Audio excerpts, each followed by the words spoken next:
কিছু ভিডিওতে দেখছো যে আমরা তিশা আপুর বাসায় আসছি, কিন্তু কেন আসছি সেটা হচ্ছে তিশা আপুর ছোট ভাইয়ের জন্মদিন।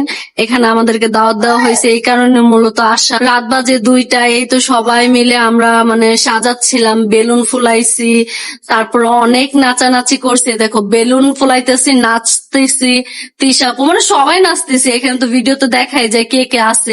সবাই অনেক আনন্দ করছি, মানে এত আনন্দ করছি কিভাবে বলবো তোমাদেরকে। অনেক মজা হয়েছে। রাত্রের প্রায় 3টা বাজে আমরা মানে আনন্দ ফুর্তি করে তারপরে যে ঘুমাইছি, আর ঘুম থেকে সকালবেলা তো উঠতেই পারতেছিলাম না, আজকে এত মাথাটা ধরছে। মানে ঘুম কম হইলে বুঝই তো। আর এখানে দেখো তিশাপুর কি ডান্স, বাইরে ভাই সবাই অনেক নাচছে। আর মানে ভিডিও ছাড়া কিন্তু আরো বেশি আনন্দ হয়েছে, কারণ সবকিছু তো আর ভিডিওতে তুলে ধরা যায় না।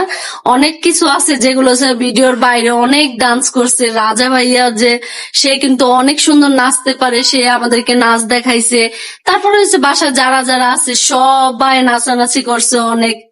সবাই সবাই সবাই কি আর বলবো, অনেক মজা হয়েছে। এত এত মজা হয়েছে কিভাবে বলি তোমাদের, অনেক ভালো লাগছে। কি আর বলবো, তেলো মাথায় সকলেই তেল দেয়।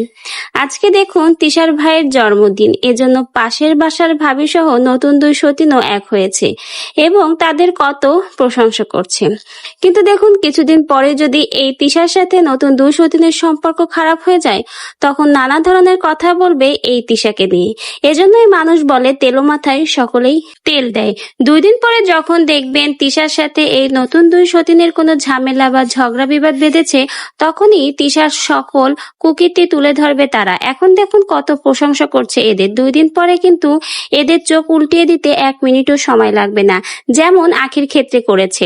আখি যখন আহাদের সংসারে ছিল তখন কত ভালো ভালো প্রশংসাই না করতো আখির।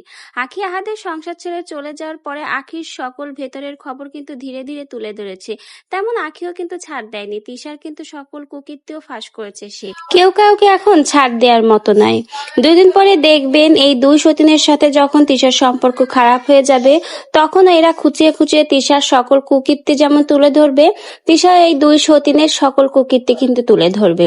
আরেকটা কথা, এদিকে দেখুন আহাদ কত আনন্দ করছে এদেরকে নিয়ে, অন্যদিকে তার ছোট ছেলে আয়ের যে বারবার তার বাবাকে ডাকছে, বাবাকে খুঁজছে, সেদিকে বাবা হয়ে আহাদের কোনো খোঁজই নেই। অন্যদিকে দেখুন আলিশাকে কত ভালোবাসা দিচ্ছে আহাদ এবং তার পরিবারের সাথে কত সুন্দর মুহূর্ত কাটাচ্ছে। একজন বাবার কি এটা করা উচিত? আপনারাই বলুন।